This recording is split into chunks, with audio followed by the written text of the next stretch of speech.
Hi, everyone. I'm Rae Luskin, and this is The Creative Activist Turning Pain to Purpose, a gathering place for people working at the intersection of healing, creativity, and social change. Here, artists, healers, educators, and change agents come together to share stories, challenges, and breakthroughs, to explore how creative expression can heal our deepest wounds and spark solutions to our most urgent problems. As you know, I always like to start with a little poem, so this is for you, Victor, A Voice for Courage. From silence grows a single voice, a story turned to hope, to choice. Through pain, through loss, through darkest night, he lights the path with truth and light. For every child afraid to speak, for every soul who feels too weak, with words, with music, love, and care, he shows that healing starts where we share. And everybody, I'd love to introduce Victor Pacini. Right. He is one of the nation's leading speakers and trainers on child safety, sexual abuse, prevention, and Erin's law education. He's also a survivor who turned unimaginable loss into a legacy of courage and compassion.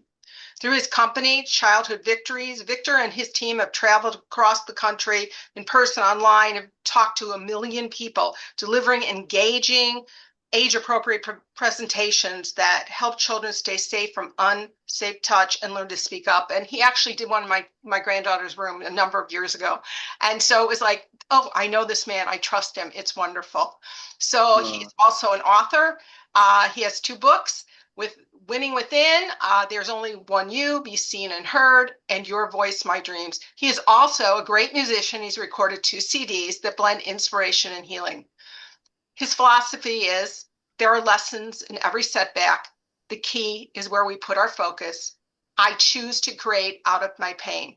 Victor, thank you for coming on today. I'm so honored that you're here. I'm so excited, and I'm honored to be in your presence. It's so nice to talk to you.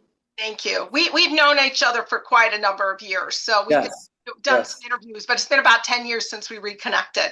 But I felt at yes. the time what he's doing is so important, and that you need to hear his story. So Victor, your journey from survivor to national speaker is powerful. Can you tell us a little bit about that, and what led you to doing the work you're doing today? Yeah, so there's a lot involved, but basically, I grew up I was born in Chicago, and I moved to Mount Prospect the very day Elvis Presley passed away. And it's very significant because I started singing not far after that. I was about 8 years old when I started performing with the band. And the reason why I say that is because it was such a big part of my life. I was going to school during the week and then traveling on the weekends to New York, and very different type of schedule for an 8-year-old. But with that, I was around a lot of people, and I teach this to kids. Like it's great to trust people, but trust with your blinders off, because I'm a big believer in that. My parents, though, back in that day, they kind of just trusted people, and I'm not blaming them, but I ended up becoming a friend to somebody, and a term that I came up with was he tricked me in the trust, which is the technical term is grooming, and he tricked me in the trust by watching movies with me and giving me presents on my birthday, and playing video games with me, and I was sexually abused at the age of 8. And fortunately, again, I don't wish this upon anybody, but it only happened one time, and I was able to get away from that environment, and I never went back again. And so I just was growing up in an environment that was not the healthiest. My father, I'm the youngest of 5 kids. My father, who I love very much, but he was a very violent alcoholic. So I was living in all of this turmoil. And something that we did back then was you just sweep everything under the carpet. You don't talk What about happens these here things. stays here. Yeah, I know Yeah. that. Yeah. Yeah, yeah. So, and then my father had a philosophy that children should be seen and not heard, which I've talked to a lot of people around my age that this is kind of the philosophy back then. And not that he didn't love me, but he was basically, I see you, I don't want you getting into trouble, but your opinion doesn't really count because you're just a kid. So I stayed silent. And after being kind of, well, threatened by my abuser, not yelling at me, just saying, you know what, you better not tell your parents, they're going to be angry and disappointed. I already had a fear of my father. See what I'm saying? So we weren't raised to be like, hey, come to us if you ever need anything. It was more like You're the adults, I'm the child. I go to school, I come home, do my homework, and everything is fine. So and again, I'm not blaming anyone for this, but at the end of the day, it's like this belief got stronger and stronger and stronger. And so I carried it with me for a lot of my life until I was 19. But What changed? what's that? What changed? Yeah, what changed? What, let's talk, because now it is about, what made you want to change or heal or Yeah. whatever, or speak up. I didn't want to define myself by the pain anymore. And what was happening was I was going to college and I functioned very well in school. I went from not doing great elementary, but middle school, high school, boom, I knocked it out of the park because I already had a philosophy and I didn't know it yet. But my dad, and I always talk this with kids, is that my dad was my greatest personal hero because he taught me what not to do. I did not follow in his footsteps, and I didn't know it at the time, but I was just doing really well in school because it took my mind off of all the pain. I know a lot of people would go in the opposite direction and start drinking and doing drugs and things like that, but I didn't. And I was a good kid, blah, blah, blah. But what changed was I was in college, I was away from everybody, and I was alone in my dorm. And what ultimately changed was the day I started school, my roommate quit. He left. So I had no distractions. I was alone with my thinking. And that's when it all changed. I was at the university for about a month. My grades were not great. They were great in high school, not great in college. My interest in baseball, I had made the team. I just wasn't, something was missing, something wasn't right. And all the years that I had kept it locked up inside, I said, I can't do this anymore. And I literally made a decision, and I went to my dorm and I picked up the phone that was connected to the wall and I called home, and my sister Renee answered the phone and couldn't talk about it, but she stayed with me and she guessed it out of me. And then I came home. And that's when my healing started, because I decided at that moment that I wasn't going to be defined by the pain. And plus I just couldn't deal with it anymore. I was so focused on it. I love the fact that you shared it with one person, because that's part of my philosophy. You have to share your pain with at least one person. It heals you. It allows you to be seen for who you are. So I love that. Um, so I understand that. So what were your healing tools? So I'm always someone who, I'm a quick start in terms of if I have an idea, I got to go with it. And so I did it on my own. I started looking up therapy and all that. And there was a place called Northwest Action Against Rape. And it was, I believe, in Rolling Meadows at the time. And, we didn't really have insurance and stuff like that for that kind of a thing. And they just took me on, and I went to therapy. And it was a game changer for me, because that's when all my creativity started. I have a background in graphic design, so I've always been creative. But when I started therapy, I started writing, poetry. I started doing all these things, and songs started coming out of me during therapy. So that was my tool. And I think the greatest tool too was when my therapist said, Victor, you never have to tell me what actually happened that day, but the fact that it happened is what we're here to talk about. And that made me feel so comfortable, because I only shared it at that moment once with a police officer, and I had to share everything because I did put a report out, and it was the most uncomfortable feeling that I've ever experienced, really, emotionally. Love it. So how did you get into your business, Childhood, Victories? Yeah. Where did that come in, and how did you develop and get into that? Yeah, so I finally went back to school. I actually finished with a bachelor's degree at Columbia College. I have a degree in graphic design. I started working in my field. I was not really happy with it. Like, I thought maybe it was my first job. It was in a basement of a house, and it was an unfinished basement. And I'm like supposed to be designing all these things. And the interesting thing is, when I was in college, all my work stemmed around my pain. And I was a rock star. I got A's on everything. But then when you get in the real world, I'm designing car ads and things, and I'm like, this isn't fun. So I thought it was the job. So I went to a different job, and I realized it wasn't the job. It was my thinking about it. So I took a break for a minute, and I thought I wanted to be maybe I would, I had a lot of nieces and nephews at the time, and I thought maybe I want to be a teacher. I was just kind of trying to figure it all out. So I went to a school in Glenview. I'll never forget this. This is what started my business without me even knowing it, is that I went up to the principal one day, and I said, listen, I've been singing since I was 8. Could I put on a concert for your kids? Sure. So a little boy with Down syndrome, Matt, came up to me on the playground about a week before the performance and said, "Mr. Pacini, I hear you're singing on Friday." I said, "I am." He's like, "Could I sing with you?" And at that moment, we didn't have the internet. I said, "Okay, what song do you want to do?" So we worked up Johnny Be Good. I bring the lyrics to school. We're practicing it. Literally, this changed my life. He comes up in front of hundreds of kids sitting on the floor in an assembly style with the aisle in the middle and the teachers on the sidelines. He comes up, starts belting out the song, "Go, go, Johnny, go, go," right? And everyone's clapping. At the end of the song, everyone stood up and gave him a standing ovation. And he put up his hands like he won a gold medal in the Olympics. I'm He gonna was cry. so I love this story. yeah, So, and I share this with kids and I say, listen, did they just see a boy with Down syndrome or with any kind of anything going on in his life? They're like, no, they saw a boy with courage, confidence. And that's the story behind it. And then this is what changed it. A teacher came up to me and said, you have this ability to connect with kids. Do you know people go to schools and do assemblies? And one thing led to another. And I wrote my first book, My Dreams. And I started doing presentations on goal setting, believing in yourself, respect, responsibility, and then it turned into what the work I'm doing today. oh, that is beautiful. Um, Yeah, so let's talk about some of the programs that you're actually teaching right now, and uh, that's amazing. I mean, it's grown so exponentially, because you do sex trafficking, dating. I mean, you've covered all the topics, in your yeah, presentation. So, what yeah, tell us about you've awareness is pretty heavy and frightening, and how do you bring those sensitive topics to the students, and to the schools? What is the presentation look or feel like? So how, that kind of thing.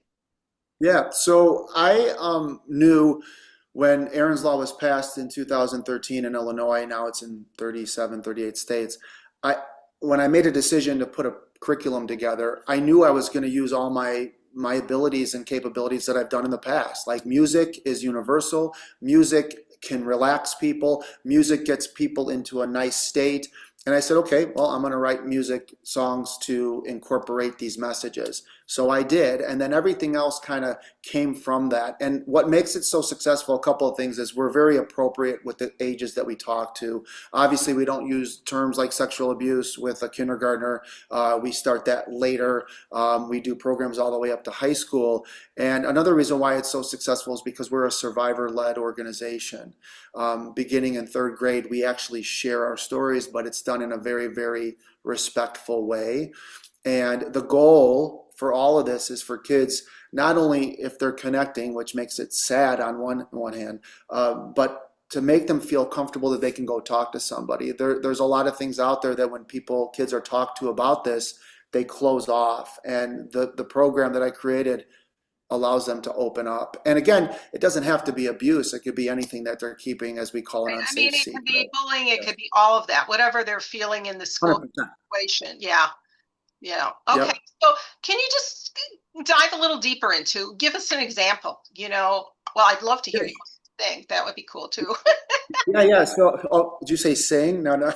Uh, so, for example, when we're talking to kindergartners, we'll use examples like, "Hey, what's an example of a safe touch?" And we say high fives and fist bumps. We always start simple, and then we say safe touches are thumbs up. So it's very repetitive, and it's getting the kids to stay engaged with the presenter. But then we connect a feeling to that touch. So a safe touch, high five, can make you feel good. It can make you feel happy. It can make you feel safe. Well, everything has an opposite. The opposite of safe is unsafe. An unsafe touch could be like being pushed, kicked, or tripped. And let me say this, when we're talking to parents and we're doing a program for them, we'll say, what's an example of an unsafe touch? I always ask them to think about what a child would say. Right away, a grown-up would say, well, an unsafe touch is abuse or being touched inappropriately.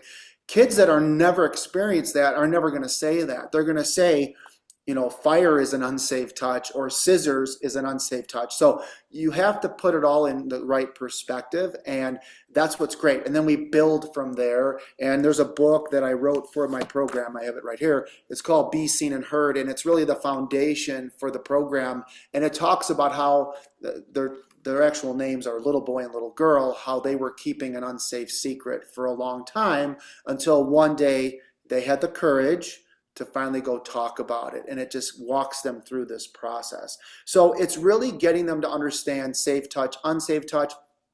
We never ever talk about the actual private body parts because this is not a health class and it's not a sex education class, right? That's the biggest fear nowadays. That's what parents think. It's got nothing, as you know, sexual abuse is all about power and control. It's got nothing to do with sex. Right. So, So, okay, yeah. so when you're talking to these children, how do you how do you describe a safe person? Because oftentimes the abuser is a family member. So Correct. how do you, Yeah. where do you tell them to go, or how do you give them the education about what is a safe person? Yeah, so what we have to do, I was very conservative when I created this program because I would never come out and say, a parent can be in this position of power and do this to a child. But what we do is this: we keep reinforcing the rule of all rules that no one touches your private body parts unless it is to keep you clean and healthy. And the more we say this, clean in the bathtub, healthy, your doctor. My goal is to not, uh, my goal is to get this message across in a very simple way. But as the kids start hearing it over and over again, they may need to see it a few times. That's why we go to schools every year. But we're wanting the child to come forward on their own. So if all of a sudden one day it's like, wait, he said clean and healthy. Well, this trusted adult isn't trying to make me clean or healthy. It's a totally different thing. It's an unsafe touch. Then they come forward when it's right for them. See what I'm saying? So I do have a video in my program that says most trusted heroes are amazing people. They're there for us. They take care of us. They protect us. But if any trusted adult or trusted hero touches someone in an unsafe way, it's because they're making a bad choice and they are not a genuine or real trusted hero. So again, I put generic people on the Okay, screen. I was just curious because Yeah, that is just, obviously you and I grew up in an era where we didn't say anything. So, right, how do right, you, as you're hearing this, it is a different world. And I have grandchildren, and even little things that they're more conscious of because of the conversations about, well, he kept hitting me on my butt. I didn't like that. As a child, is that unsafe, not safe, but it made them uncomfortable. Those right. types of conversations that Well, go yeah. forward. Yeah. Well, it's Ray. It's kind of like when I was being raised. I remember my family, like when the adults came into the room, you hugged them automatically, right? You just hugged your aunts and uncles. Well, now I totally get where if a child doesn't feel comfortable hugging someone, and maybe one day they do, one day they don't. What's wrong with that? You know what I mean? Like they have the right to feel what they're feeling, and I think Right. that's really I important to just share think with the kids. conversations are so different, at least in my family and with my grandchildren, because obviously they know my story. So they're more conscious of talking about what is safe, touch, that kind of thing. And I'm hearing them speak, because my littlest one unfortunately experienced a lot of physical stuff. These boys were not regulated and they kept punching her and she was bleeding in a preschool situation. And we Wow. eventually they left the school, but they couldn't keep safe. But so those are, it is unfortunately in so many levels, not just sexual abuse. There is bullying, there's, all the other things, gun violence today that they're dealing with, which, when I grew up, we went under the desk because we thought a bomb was coming. We didn't go because of Right. anything Right. else. And so Right. it's so interesting to watch the education as it's grown. So now how are you approaching the parents and the teachers? Are you having them together in conversation, or do you keep them separate? Yeah, so typically what'll happen is schools, a lot of times we'll do parent nights. Most of our parent nights now are live stream, where we're actually, coming into their homes. It's just a lot easier for them to just be home than to actually go to the school. But we do some in-person presentations. We typically separate them because we really want to walk through what their child is going to see. We do a lot of like informing them, but we also kind of get into character, for lack of a better word. We're actually say, okay, now think like a kindergartner. Everyone say safe touch. I want them to engage as if they are a child, and we'll walk through. And again, we're reinforcing that this is not a sex education class, because a lot of parents see the word sex and sexual, they think that's what it is. And I said that this is not This isn't what we do. And again, I want to reinforce with the parents that we never actually talk about the private body parts I, specifically with yeah. preschool, kindergarten. Like, I know I'm a dad of three kids. I felt that was my role grow as the kids were growing up. They're older now. But parents, when kids get into kindergarten, they pretty much know what their private body parts are. That's not for us to talk about. So, but with the staff, the interesting thing about that is staff trainings are really important because they get to preview what we're going to talk about. And why is that so important? Well, there are some districts that don't have staff trainings and we just come in and do the program. Well, guess what? Number one, if a teacher is connecting, this could trigger something if they're unaware of it, right? And all of a sudden they start hearing these terms. Number one. Number two, if teachers aren't seeing us before we're with their kids, guess what happens? In the presentations, they're watching us for content and they're not paying attention to their kids for red flags. So that's why the training is so important for staff, because then they can come see us first, walk through it, explain things, and then when we have their kids, they're like, okay, I know what they're going to say. They can, focus on any red flags, which is really powerful, actually. I noticed too, and in your company, you also talk about character. Can you talk a little bit about that? That's another area.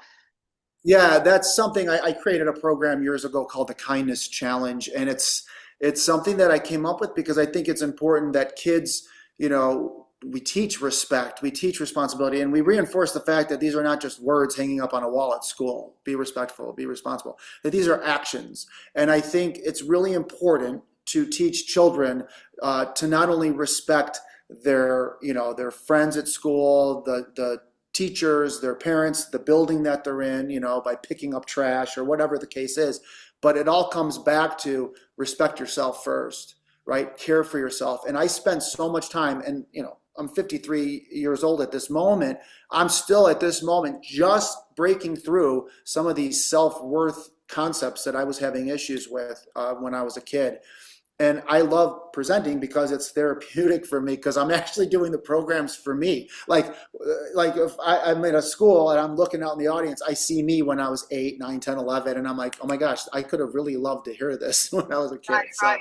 yeah, I but understand it's that all movie about mind.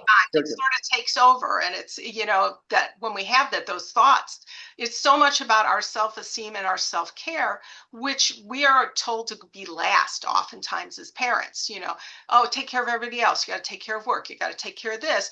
And so I think that's an important message also, that you have to care for yourself, and respect yourself, not just other people. And I think that's not a message we share very often to children, at least. It's respect your elders, but what about taking care of ourselves and respecting our thoughts, our feelings?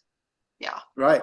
I love that. Yeah, and the late Wayne Dyer taught me true nobility, which is, it's not about being better than anyone else, just be better than you used to be. And I teach that to kids. I think it's so important that they understand that, I don't want to be better than you. And I say it to them. I go, I'm not, just because I'm older and I showed up with this microphone doesn't make me any better than you. I have more life experience than you, but I can learn just as much from you as you can learn from me. And I think that's what kids really like. That's what I was yearning to hear when I was a kid, but I was a kid and I was supposed to be seen and not heard. So everything that I do stems around that phrase, but the opposite now, you So, know? what advice would you give someone listening who's still struggling to find that spark of hope within their own story, or their chance to share that they've been keeping secrets for 50 years? There are a lot of people out there who, Yeah. don't share.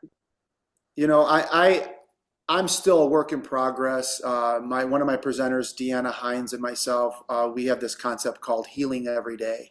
We're always healing. It's a constant journey of self-discovery. So something that I kind of developed over the years were 4 simple little steps because someone asked me one day, like, how did you overcome, you know, your sister's tragedy? How'd you overcome, your mom passing away at the young age and your abuse and all that? Well, I kind of went through these 4 steps, and number 1 was I made a decision. I made a decision that I no longer wanted to be defined by the pain. And decisions are powerful. However, decisions like, I need to get up and go brush my teeth. Well, that's a decision, but if you don't act on it, nothing's going to happen, period. So then I take ownership. Another word for ownership is I take responsibility. I stopped blaming myself for my father's alcoholism, for my abuse, and I took ownership of it, meaning this. I realized that he abused my body, but I refused to let him abuse my life. And I can't change the past, but I can change where I'm at now in my future. Where's my focus? And then I find the opportunity. What's the lesson every time we get knocked down? What's the lesson? And then my favorite, create out of my pain. So that would be my four little things that I talk to middle school, high school about all the time. And I would tell adults the same thing. And I'll be honest with you, I'm very transparent. I mean, I'm going to therapy currently for some things that have been going on, and I'm making huge strides. It's really great to talk to somebody who is not going to give you unsolicited advice, who's going to listen to you and really, really dive into some of your things that you need to work on. And I think that's really important. I'm not going to say I'm going to go to therapy forever, but I think it's a really good thing, and I've done it sporadically throughout my life. It's just to take that time, just that hour of time, you know. Forget about what you talk about in therapy. That's giving yourself a gift. Right. I do that. I've been in therapy off and on in my life as well. But right now I focus more on coaching and mentoring from different people who I feel can do that for me. And I That's spend, I there's classes I'm learning because I believe we need to have a growth mindset, because to me healing is sort of like a spiral. You're going up and some days you go down, and you're going up, and and it is, there are things that pop up.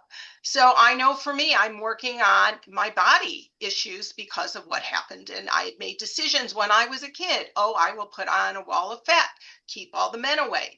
Those are things. And it's on one level, I sort of feel like my last vestige of, healing, but that area needs to be addressed, and and I find the specialists who can help me best in that. So I think if we have that mindset, it's a growth mindset, that there are people there who are willing to help you if you take the time and you make the decision to reach out and get the help you need. How can yeah. people get a hold of you? Yeah, really quick. One thing I want to add is that you just know that you're not alone. Right. Totally. It's one thing you could be alone with yourself and love it, right? But to be lonely and to feel lonely, those are two different things. So I think it's important to know that there are people always around that are willing to help you.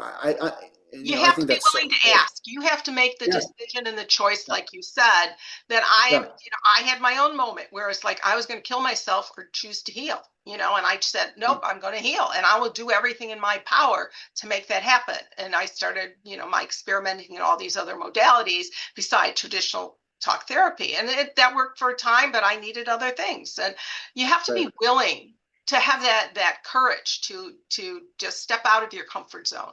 And that Yeah, is, that's what we're talking about today. So, all 100%, 100%. right. So give everybody an opportunity of how can they find you? Yeah, so my website is simple. It's childhoodvictories.com.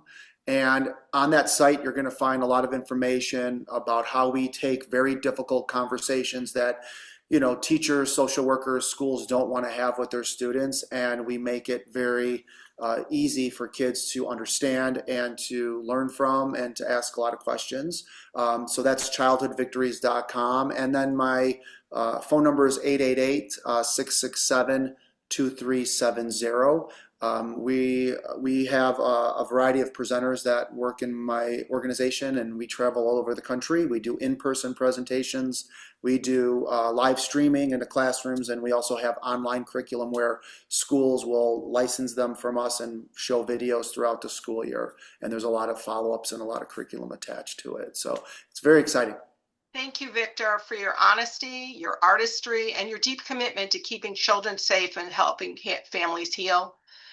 Through your work, your books, your music, you've shown us that awareness and compassion can transform lives, and the prevention truly begins with education and voice. To everyone Thank you. listening, if today's conversation moved you, I invite you to join our growing community of creative activists. This is your invitation to rise, to thrive, and to remember that your voice, your story, your creativity, and your courage to turn pain into purpose can change the world. Sign up at my Substack, Rae Luskin, Creative Activist. Thank you so much. I appreciate you for being here. Thank you, Ray. I appreciate it.